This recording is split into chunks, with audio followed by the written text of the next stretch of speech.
सुप्रजा रामपूर्वा सन्ध्या प्रवर्तते। उत्तिष्ठ नरशार्दूला कर्तव्यं दैवमान्निकम्। कौसल्या सुप्रजा रामपूर्वा सन्ध्या प्रवर्तते। उत्तिष्ठ नरशार्दूला कर्तव्यं दैवमान्निकम्। उत्तिष्ठोत्तिष्ठ गोविन्द उत्तिष्ठ गरुडध्वज। उत्तिष्ठ कमलाकान्त त्रैलोक्यं मङ्गलं कुरु।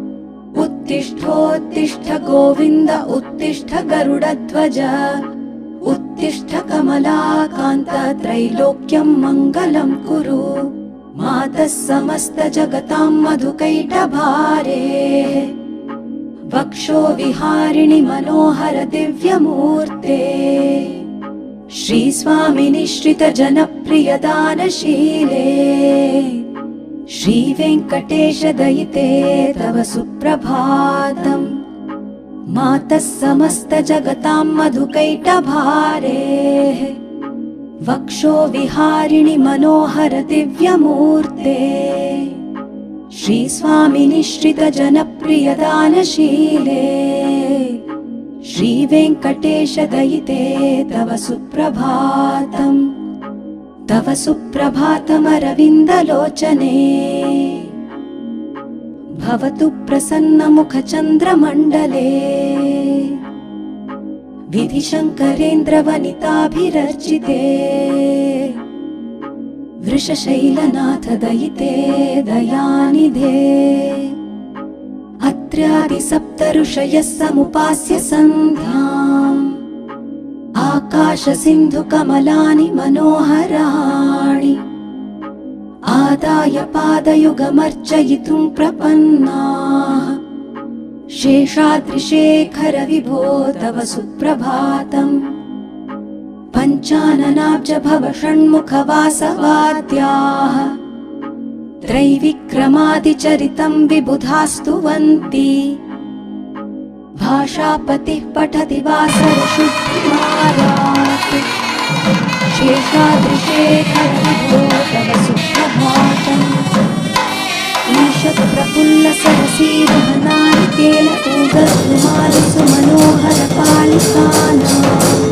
आगाति मन्दमयुरः दिव्यगन्धैः। शेषाद्रिशेखर विभो तव सुप्रभातम्। उन्मील्यनेत्रयुगमुक्तमुपञ्जरस्फाः। पात्रावशिष्टकदलीफलपायसानि। उद्वासलीलमथकेलि शुकाः पठन्ति। शेषाद्रिशेखर विभो तव सुप्रभातम्। तन्त्री प्रकर्ष मधुरस्वनया विपञ्च्या। गायत्यनन्तचरितं तव नारदोऽपि। भाषा समग्रमसकृत्करचाररम्यम्। शेषाद्रिशेखर विभो तव सुप्रभातम्। भृङ्गावली च मकरन्दरसानुविद्ध झङ्कारगीतनिनदैः सह सेवनाय।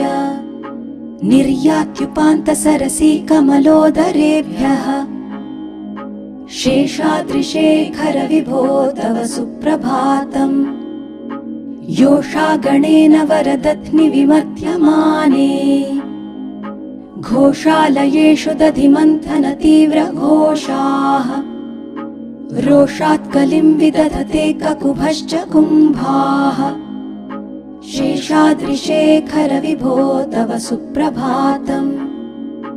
पद्मेशमित्रशतपत्रगतालिवर्गाः। हर्तुं श्रियं कुवलयस्य निजाङ्गलक्ष्म्या। भेरीनिनादमिव बिभ्रति तीव्रनादम्। शेषाद्रिशेखर विभो तव सुप्रभातम्। श्रीमन्नभीष्टवरदाखिललोकबन्धो।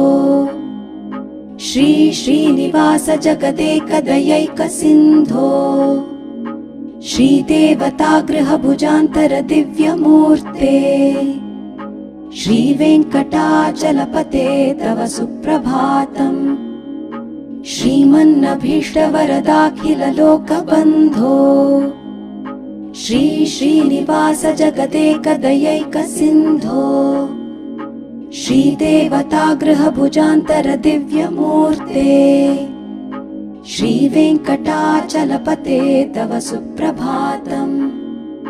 श्रीस्वामी पुष्करिणिकाप्लव निर्मलाङ्गाः श्रेयोर्थिनो हरविरिञ्च सनन्दनाद्याः द्वारे वसन्ति वरवेत्रहतोत्तमाङ्गाः श्रीवेङ्कटाचलपते तव सुप्रभातम्। श्रीशेषशैलगरुडाचल वेङ्कटाद्रिनारायणाद्रिवृषभाद्रिवृषाद्रिमुख्याम् आख्यां त्वदीयवसतेरनिशं वदन्ति श्रीवेङ्कटाचलपते तव सुप्रभातम्।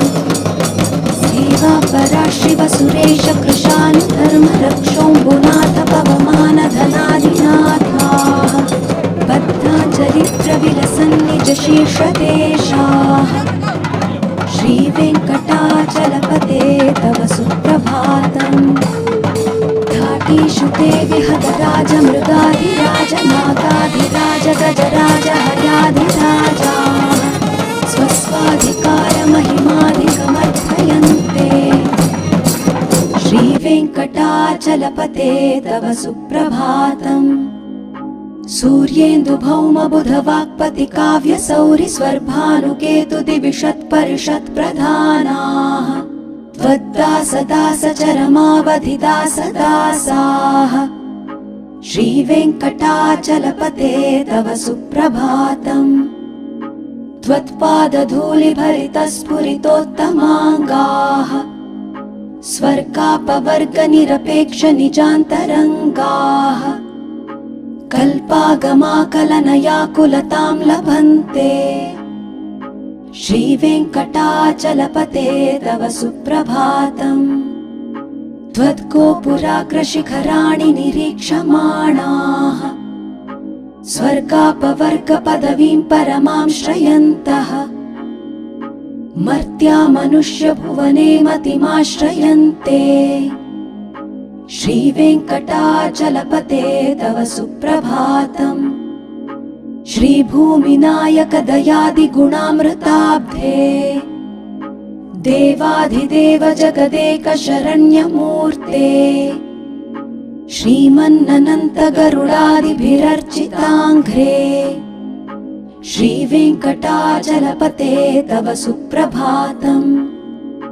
श्रीपद्मनाभ पुरुषोत्तम वासुदेव वैकुण्ठमाधव जनार्दन चक्रपाणे श्रीवत्सचिह्न शरणागत पारिजात श्रीवेङ्कटाचलपते तव सुप्रभातम्। कन्दर्पदर्पहर सुन्दर दिव्यमूर्ते कान्ताकुचाम्बुरुह कुट्मललोल दृष्टे कल्याण निर्मल गुणाकर दिव्य कीर्ते श्रीवेङ्कटाचलपते तव सुप्रभातम्। मीनाकृते कमठकोल नृसिंहवर्णिन् स्वामिन् परश्वथ तपोधन रामचन्द्र शेषांश राम यदुनन्दन कल्किरूप श्रीवेङ्कटाचलपते तव सुप्रभातम्। एलालवङ्ग घनसार सुगन्धितीर्थम् दिव्यं वियत्सरिति हेमघटेषु पूर्णम् धृत्वाद्यवैदिक शिखामणयः प्रहृष्टाः तिष्ठान्ति वेङ्कटपते तव सुप्रभातम्। भास्वानुदेति विकचानि सरोरुहाणि सम्पूरयन्ति निनदैः ककुभो विहङ्गाः श्रीवैष्णवाः सततमर्थितमङ्गलास्ते धामाश्रयन्ति तव वेङ्कट सुप्रभातम्। ब्रह्मादयः सुरवरः समहर्षयस्ते सन्तः सनन्दनमुखास्तव त्रयोगिवर्याः धामान्तिके तव हि मङ्गलवस्तुहस्ताः श्रीवेङ्कटा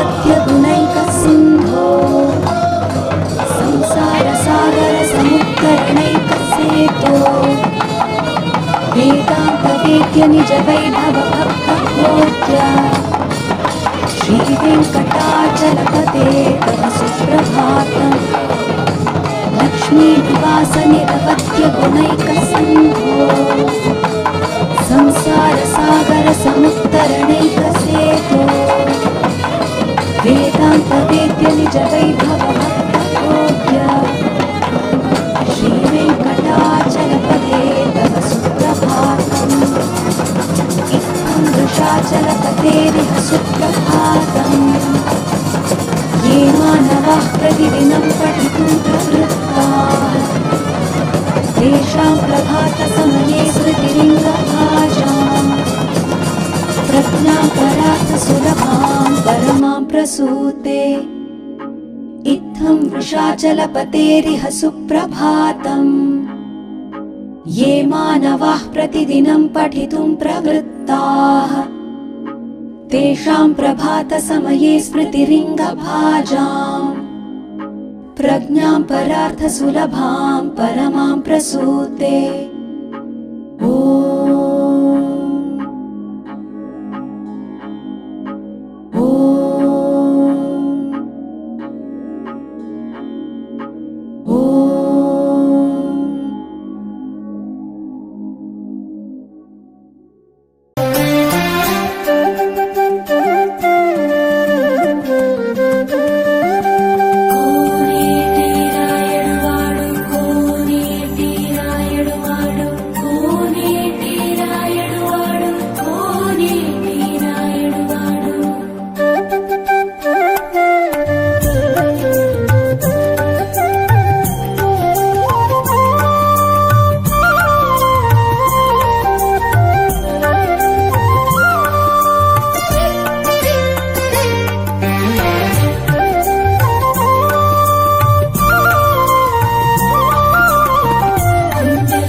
నీకిన్ని సేవలు చేయగా ఎన్ని జన్మల పుణ్యము నీకిన్ని సేవలు చేయగా ఎన్ని జన్మల పుణ్యము నీకిన్ని సేవలు చేయగా ఏడు కుండల దేవరా ఈ భాగ్యమంతా మాదిరా ఏడు కొండల దేవరా ఈ భాగ్యమంతా మాదిరా ఎన్ని జన్మల పుణ్యము నీకిన్ని సేవలు చేయగా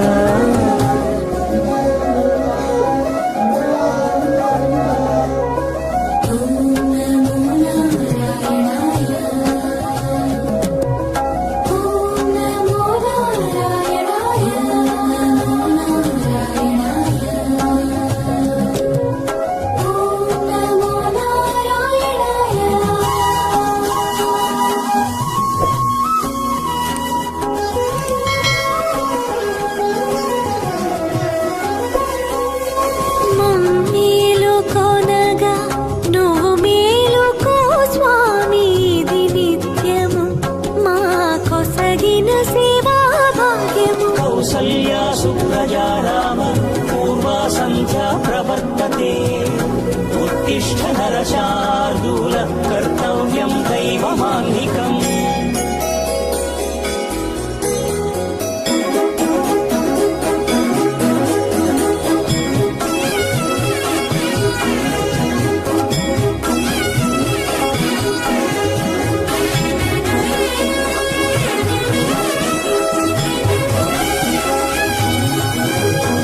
పూలన్నీ మురిసి విరిసే నీమాలగ తరించగతో మాల సేవతో పులకించగా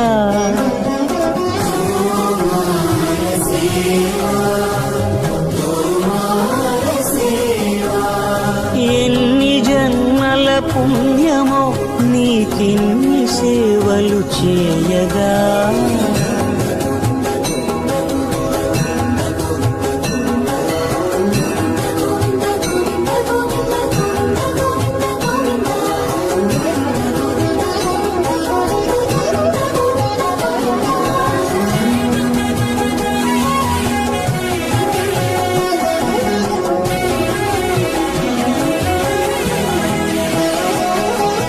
సర్వస్వం కాపాడే శ్రీవారి పద పూజలు సందర్శించే భాగ్యం భక్తులకు కనువినుదులు. అష్టదళ పద్మ అష్టోత్తర శతావళులు అలలు పులకరించు సహస్ర కలశాభిషేకమున నీము గనక దీవించున స్వామి మీ పరివారము. ఆ కన్నులు కృపా కటాక్షాలకు ఆనవాలు తిరుపావడకు ముందు నామార్థోన్మితాలు.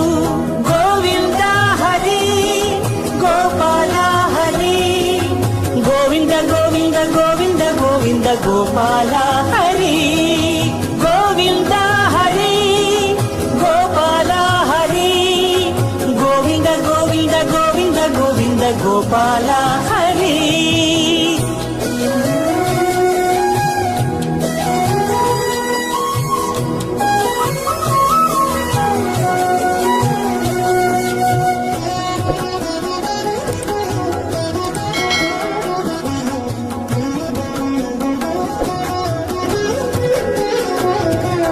సాక్షాత్తు బ్రహ్మయే కడిగిన శ్రీపాదాలు నిజ పాద దర్శనము మహద్భాగ్యము మహద్భాగ్యము.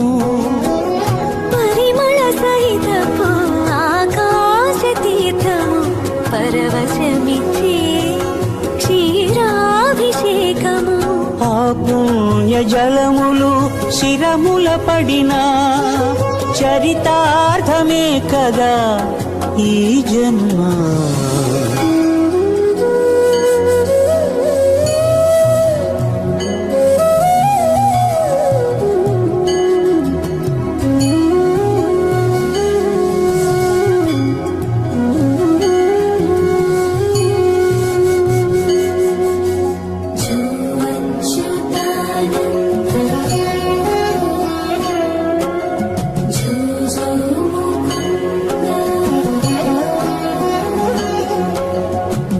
కనికరమున నిలచి అలసిపోతివి ఏమో ఏకాంత సేవా భాగ్యము మాకిచ్చి. పసిడి ఉయ్యాలలో ఈ పట్టు పరుపుపై కాసేపు కాసేపు కాసేపు పవణ్యాచలా భోగ శ్రీనివాసుడవై జో అచ్యుతానంద జో జో.